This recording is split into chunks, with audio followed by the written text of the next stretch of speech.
Janice Winters, do you know of her? She was the teacher and staff, and she and I both integrated the school. And I integrated it because my kids were going to go there. And I was a pretty militant lady. And I carted my kids to St. Luke's in McLean every day, rather than integrate that school up at Floris. Then when they got to be a hassle, with the youngest child, 3 kids, that was pretty bad. We just decided, next door neighbor, Ronnie O'Neill, Leo's cousin, had integrated the school as a student. And once he did that, we integrated the following year, the staff.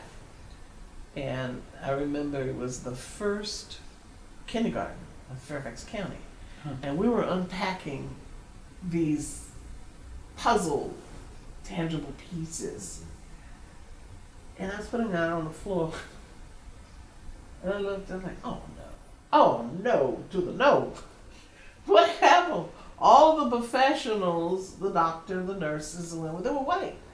And all the black ones were the janitors. It was pretty obvious. And I'm like, nah.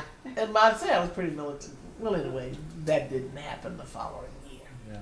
I made notice of that. That's my big contribution. But I do remember fighting for, I can close my eyes and see those students today, see them back then. I would I would go out for something in math and reading time, and the little black boys were sitting outside the door. Why are you sitting here? And they were little baby boys. Why?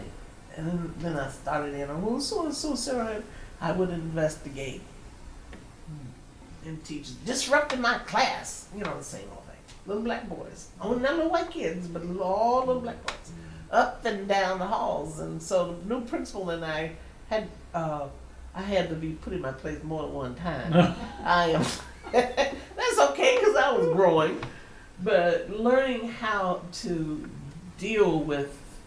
I remember once that this principal and the office staff had a little black boy taken out of his reading class to come draw pictures you had to send home weekly bulletins.